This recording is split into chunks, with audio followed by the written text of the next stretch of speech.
Aselia was once a desolate planet, void of life and atmosphere. Elves from Darris Carlin discovered the planet and transplanted their world tree, the Carlin tree, into the ecosystem, introducing mana and life to the planet. Many summoned spirits of Darris Carlin were transplanted with the tree to manage the growth of life, and the summoned spirit Ratatosk was tasked to be the guardian of the tree, controlling the flow of mana through monsters and the 8 Centurions. The elves then took a cutting of the newly planted world tree and replanted it on Darris Carlin, which could not survive without a world tree of its own, in order to regulate mana, which was necessary for life on both planets. Many years after life had flourished and evolved, and 5,000 years prior to the events of Tales of Symphonia, the Carlin War occurred due to the advent of magic technology, using powerful weapons such as Thor's hammer. The war lasted for at least 1,000 years, until Mythos the hero and his companions successfully forged pacts with each of the summoned spirits and created the Eternal Sword. Following the destruction of the Carlin tree, which created an imminent risk to all life that relied on its infinite mana, Mythos used the sword's powers of altering time and space to separate the planet of Aselia into 2 separate planets, known as Silveron and Revive, through what little mana remained, so the mana would have to be shared between the 2 smaller worlds. Mythos constructed a system in which the summoned spirits are split between the 2 planets, and mana links were formed between the summoned spirits of opposing elements. This system was designed to prevent either planet from accumulating too much mana, leading to that planet's civilization from advancing too far, which would in turn lead to the reinvention of magic technology and a return of war. In order to manage this balance of mana, a chosen of the lesser planet is granted the right to start a journey of regeneration, in which he or she travels through each of the elemental temples and unlocks the seals at each temple. This leads to the reversal of the mana links, so that mana is redistributed away from the more prosperous world, leading to its decline, while the lesser world civilization is given the opportunity to progress forward. The process is repeated when that planet grows too technologically advanced, and the opposing world's chosen goes on his or her own journey of regeneration.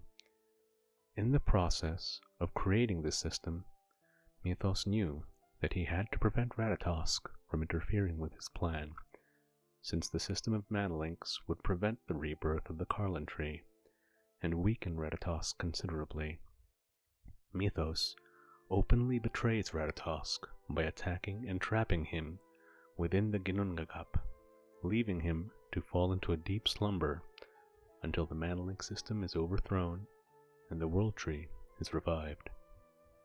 During the journey of regeneration, initially led by the chosen Colette Brunel of Silverant, the conspiracy of Cruxis to bind the 2 worlds together through mana links was discovered, along with the organization's ulterior motive of reviving Mythos's dead sister, Martel Yggdrasil, through the bodies of the chosen.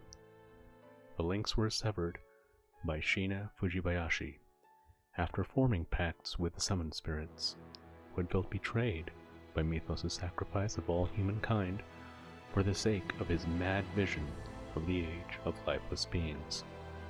He believed this goal would lead to the end of the racial discrimination that he and his sister suffered throughout their own journey to save the world during the Carlin War. Through the efforts of Lloyd Irving acquiring the Eternal Sword, the worlds of Silverant and Tetheala were rejoined. The mana seed that had housed the Cruxis crystal and spirit of Martel was planted, allowing the creation of a new world tree protected by the new summon spirit Martel, who took on the name and appearance of Mythos' sister. Now that a new world tree had been created, Ratatosk reawakened but remained trapped within the Ginnungagap. Extreme weather and climate changes occurred throughout the newly combined world, since Ratatosk could no longer control his monsters, and most of his Centurions remained locked in their cores. Upon meeting Richter Abend and Aster Laker, who entered Ratatosk's lair to request for him to attempt to solve the climatic weather situation, Ratatosk killed Aster and in turn was nearly slain by Richter. Ratatosk retreated into his core, which the Centurion Tenebrae took with him upon fleeing, eventually discovering Marta Lualdi, who joined Tenebrae to unlock the Centurion cores. Ratatosk himself rematerialized as Emile Castanier, and he joined Marta and Tenebrae as they successfully reawakened all of the Centurions.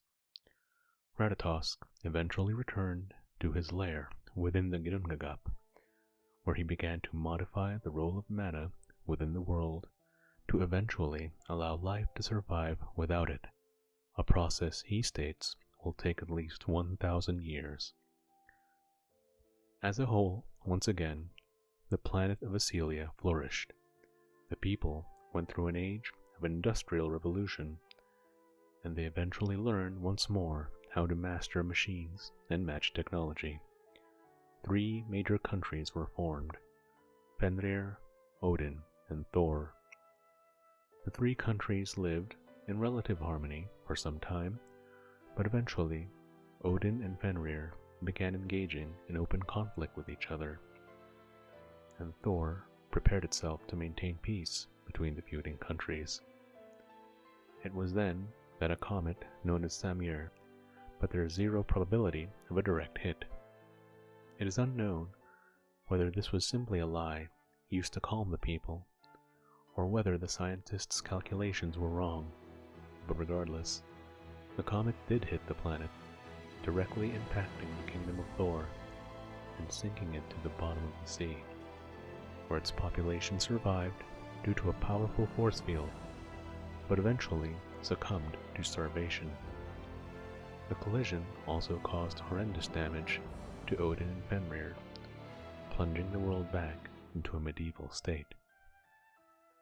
With no memories of the 3 kingdoms of old, the people of Aselia were left to rediscover magic technology on their own. New settlements were built, and eventually new countries were formed, with the 2 most powerful cities in the world becoming Albanista and Midgards. At around 4200 on the Aselian calendar, the city of Midgards began investigating magic technology, following the discovery of the ruins of Thor.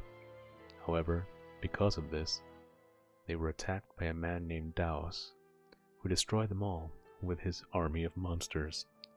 Later, their information on magic technology was taken by the world's other cities and used to build machines of their own. The city of Euclid benefited greatly from these designs and soon grew to become as great a power as Midgard's once was.